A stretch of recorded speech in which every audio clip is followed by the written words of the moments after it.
everyone, and welcome to The Buck Stops Here. I am Catherine Murray. Well, I'm so thrilled to bring you our guest today. We talk so much about the economic picture globally in the United States and Canada, and often we're really looking at numbers.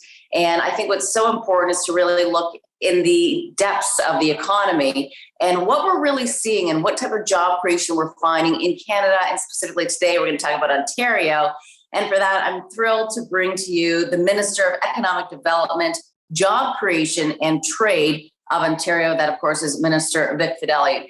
Minister, great to be with you today. Thank you so much for joining us. Thank you very much, Catherine. It's a real pleasure to be here and talk numbers with you.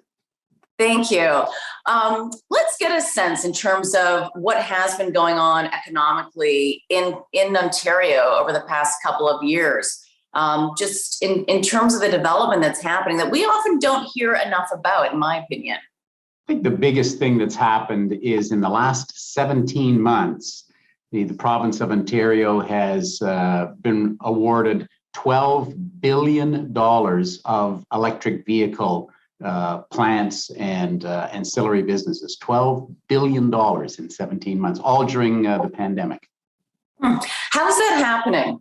When you say $12 billion, where's that coming from and how's it being deployed? It's really a fascinating package. We start back to when we were told by then Chrysler Chair Sergio Marchionne that we've created, the former government created the most expensive jurisdiction and that we should cut costs. And we've put a package together of cutting costs by $7 billion every year, primarily by cutting workplace safety premiums by half. That's about $2.5 billion in savings. And so we've seen the auto companies, Ford, GM, Honda, Stellantis, all make multi-billion-dollar announcements. LG Energy from Korea and Stellantis made a $5 billion announcement in a battery facility. And then finally, DeFasco has made a multi-billion-dollar announcement to go off of coal and make green steel for the EV sector. So it's quite fascinating. I mean, we were living through a period where there were just so many costs. Really in the news, we were always reporting that companies were leaving Ontario and Canada, but you've been able to really attract them back.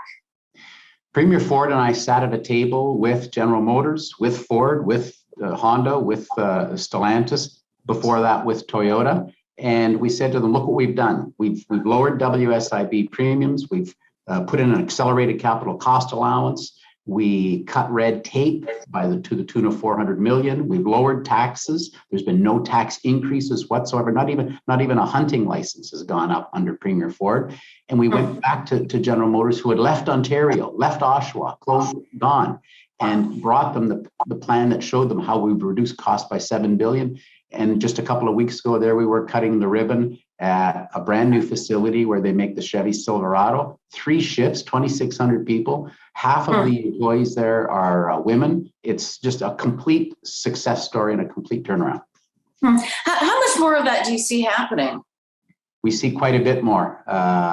We are opening up the critical minerals, which are going to be an important component we can talk about and how that plays. So we see tens of thousands of jobs being created there. The parts sector, they all are going to be pivoting, especially because of what I call NAFTA 2.0. We can talk about that.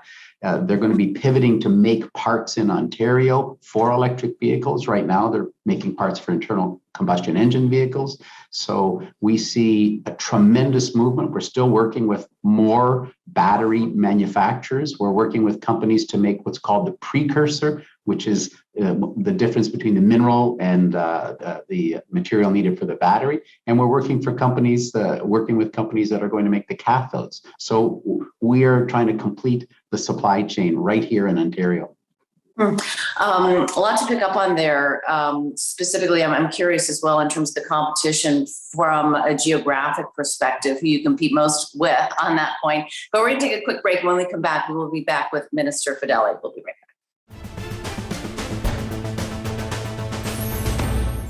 Welcome to Counterpoint. What concerns you about Canada right now? That we have zero leadership.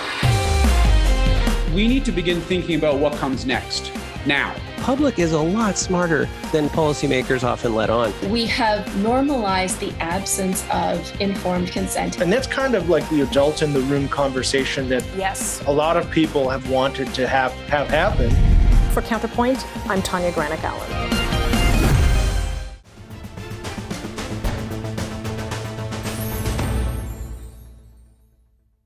Minister Fedeli, a lot to pick up on. I am curious, in terms of trying to attract business to Ontario, give us a sense in terms of how competitive that process is from a jurisdiction perspective. I mean, are you competing with states just south of Ontario for this business, or where does that competition come from? Well, that's a great question. And really, when you look at Michigan, New York, Pennsylvania, Ohio, so Ontario is the number 2 automaker in all of North America, just behind Michigan. So we have a friendly competition with Michigan, but we also are the largest trading partner with 19 US states and the second largest trading partner with 9 US states. So there are parts going back and forth over the border. We'll make a widget, ship it across, they'll add something to it, ship it back, and parts can go back and forth 8 or 9 times. But it's $1 billion a day, by the way, that goes between Ontario and the US. If we were our own country, we would be the US's 3rd largest trading partner. So it's a healthy rivalry, but NAFTA 2.0 or USMCA, it has really made a difference. Part of that moves the amount of parts that are needed in a car from 62.5% up to 75% over the next couple of years. So it's a North America competition for global businesses where parts were being made overseas before. They're going to have to be made in North America to the point to 75%. So we're competing with Mexico, the US, and ostensibly other provinces in Canada, but really it's all auto is here in Ontario. That really puts it in perspective in terms of the size of Ontario doing business with the United States, with those states in particular. It's pretty fascinating the amount of business that is getting done. Curious though, in terms of NAFTA 2.0, what else was important about that as it relates to Ontario? Is it all focused on the auto sector? No, there's agriculture, dairy, steel, lumber. You know, it's a constant challenge with the U.S. We finally have this NAFTA 2.0, and we saw the President Biden's administration coming out with talk about Build Back Better and having some only U.S. made parts. So both Premier Ford and myself, look, we're lifelong business people. We're not politicians. So we headed to Washington most recently to sit and talk about Buy North America rather than Buy America. And we reminded them 9 million Americans wake up every single morning just to make things to ship to Canada. As an example, I wrote to the governor of Ohio and said, 300,000 of your men and women wake up every morning just to ship things to us.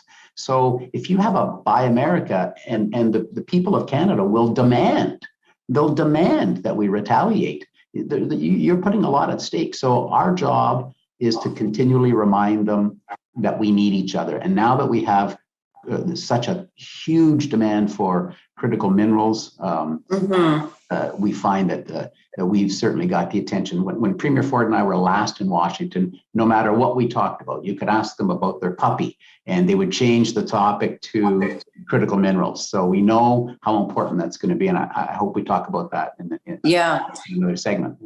Absolutely, because I think that when we're talking about and thinking about electric vehicles and renewables, that there's so much focus on these critical minerals. And oh, by the way, where do they exist? And in many cases, they exist in countries that you really can't do business with for a variety of reasons, particularly if you look at ESG and the social governance aspect of some of those countries. And here we are sitting in Canada. What kind of minerals are we talking about that we do have in Ontario?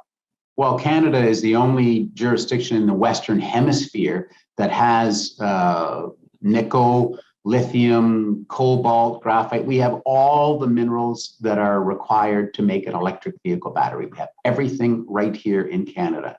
And so we really look to use one of our biggest benefits, 94% clean energy. So when we extract these minerals, when we process these minerals, when we make batteries, when we make autos, we're using green steel, ethically sourced minerals, and 94% clean energy.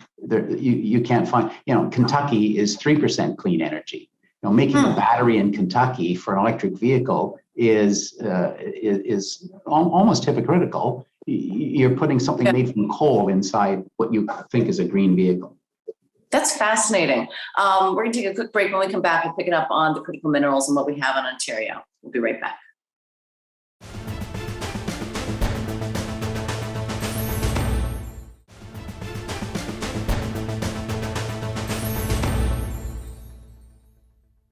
Minister, it's so interesting that, when you and Premier Ford are in Washington, D.C., that there is just so much focus on EV. And it sounds like the minerals that we have in Canada, and specifically, obviously, Ontario is what we're talking about today. Give us a little bit more granularity in terms of where we're at in those conversations, in terms of maybe getting deals done, partnerships made, and starting to provide some of the products and minerals that we have. I can tell you, traveling with Premier Ford is always exciting. He's business first. There's no question about it. He's got a magic personality. When we sit with people in commerce or people in their mining departments, they all just gravitate to him and listen, because he is just right on the ball, telling them, look, I know you want to build electric vehicle cars. I know you have a critical mineral strategy, but guys, we have the critical minerals in Northern Ontario. As I said, we have all of the minerals required to make a lithium ion battery. So we would start looking in Sudbury, for instance, nickel. It's the nickel capital of the world, but north of Timmins and south of Timmins, there are nickel finds. Both are in their junior stages, but this is going to be revolutionary. Some say it's bigger than the Sudbury Basin. In northwestern Ontario, you have lithium, huge lithium deposits. And so our critical mineral strategy that Premier Ford announced talked about how we're going to get that lithium out of the ground and get it to the marketplace. In the Ring of Fire, which is in Ontario's far north, this is an area that we have been exploring for quite a while and are currently designing the environmental assessment to build the road to the riches. And it was always about chromite, which is needed for stainless steel. But now that electric vehicle batteries will have so much demand for nickel, there is a tremendous field of nickel. And so it makes the Ring of Fire tied right into the electric vehicle. Now, look, I live in North Bay. I'm a Northern Ontario boy. I can tell you, for the first time now in 120 years, Northern Ontario will be part of the auto sector. And that means tens of thousands of jobs. We're going to extract the minerals, make the precursor. There's cathodes to be made. They go into the electric vehicle battery. There needs to be a battery assembly pack built. So all of these things can be done at various places in Ontario. It's pretty fascinating that how things turn, right? And the development of the electric vehicles and how that positions Ontario so well to really take part in it. What are we thinking about, though, in terms of perhaps the timing? So we saw General Motors at the launch. One of their vehicles, in addition to the Chevy Silverado, the 3 shifts there, they are building the very first electric vehicle in Ontario. It's called the Bright Drop, and it is basically FedEx delivery vehicle. And it will be. I drove one of them. I had it up to 100 clicks. I tell you, I had them running behind me, wondering when is he coming back with this truck? It was so cool to drive. Wow. Ford and Stellantis are converting to electric vehicle. In Alliston, the Premier and I were there to watch their conversion to a hybrid vehicle. Toyota led the way by converting to hybrid vehicles. So we have more to hear from each of these electric vehicle manufacturers, the 5 that are here in Ontario. We have landed the big $5 billion battery plant. I mean, it's 4.5 million square feet. It's the size of 112 hockey arenas. Let me put it in my Northern Ontario. And now I get it. This is a big building. Going to take. As a figure skater, I get it. There you go. It is going to take 2 years to build, and then it'll put 2,500 brand new people to work. They'll go to work making batteries for the very first time. So we're chasing a couple more battery plants. The parts suppliers, we have 700 in Ontario. We have 500 tool and die and mold makers in the province of Ontario. We're working with them through a program called Ontario Automotive Modernization Program. And then there's all the technology in your car. So you can push buttons for things. And we have a $56 million OVEN program, Ontario Vehicle Innovation Network. So we're end to end, from the raw materials to the tech in your car to the battery. We're all in here, and we've got a couple of $1 billion of taxpayers' money that we slid in the table. We are all in behind electric vehicles. It's an amazing area, because that's obviously where we're going and growing from an economic perspective. We're going to take a quick break, but when I come back, I want to get your take in terms of what you've also been doing in the life sciences side of life. We'll be right back.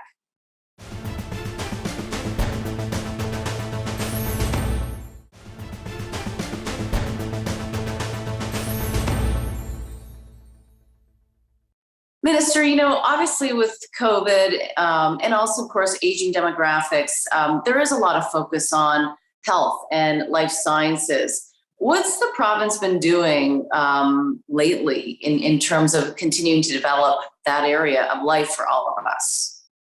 Let me talk about 3 different tracks, Catherine. The first was when COVID first came to Ontario, and we found out that we just don't have the PPE, the masks and gowns. And we stopped making all of that in Ontario, like everywhere else, and just shipped it offshore, let somebody else do that work offshore.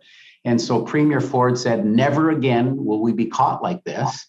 And he put $50 million in the Ontario Together Fund, and that allowed companies to pivot and make masks and gowns and face shields and goggles and all of the things, ventilators, all of the things that we needed. And then that really was a big turnaround. We put another $50 million. And so today, if you look at the beginning, we were making almost zero PPE in Ontario. Today, 74% of the PPE that the province of Ontario buys is made domestically, and most of it made in Ontario. And in very few months from now, you'll hear one more announcement, and that'll be the final piece of the puzzle. We'll be making 94% of all the PPE we need in Ontario, making it right here. So we're making sanitizer, we're making Pine Sol here now, we're making sanitized wipes, we're making hand sanitizer, we're making all that here. That's one side. The second side is the big investments from the companies like Sanofi, $1.5 billion, Resilience, Roche made a 500 million, 500 new engineer announcement just a short while ago. So we're seeing real serious investment, more than $2 billion in investments from the life sciences on the pharma side. And so we've just announced a life sciences strategy. We did it at McMaster University a couple of weeks ago.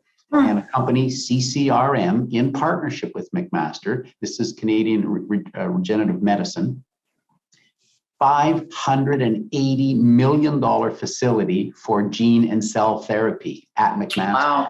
And so we made a $40 million loan investment into that company. But, so the life sciences sector, whether it's pharma or med tech, making the equipment, it's all happening here in Ontario.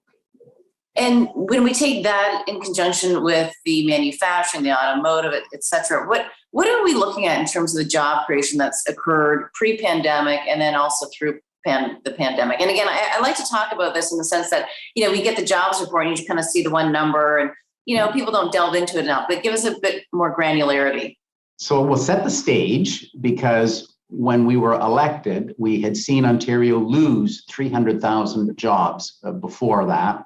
Under the previous party. with a lot of just anti-manufacturing programs. And Premier Ford said, that's it, we're turning this around. We want manufacturing in Ontario. And so in our first 2 years before the pandemic, 307,000 jobs were created in Ontario. During the pandemic, yes, we went down, but we have roared back. We have 200,000 more jobs since the beginning of the pandemic, for a total of over 500,000 men and women. They went to work this morning for the first time. 500,000 of them went to work that did not have a job when we were elected. So that is a remarkable turnaround. Auto sector, life sciences sector, so many others that have all created jobs to put food on the tables. Yeah, and at the end of the day, that's what everybody wants and hopes for is, a job, the job availability, and also in new and growing sectors like the life sciences, like the critical minerals, and EV. I mean, that's also key and has to be part of the strategy as well in terms of having, the right job and the job that's going to grow and be there for sustainability. The Premier told me this morning there's 338,000 unfilled jobs yet in Ontario. So we need immigration. We need to be able to fill these jobs. We're working on skills training, and so we really are ready for the recovery in Ontario. Absolutely, Minister. Great to be with you today. Thank you so much. Thank you, Catherine. I can't thank you enough. This was wonderful. Great. We'll do it again. See you soon.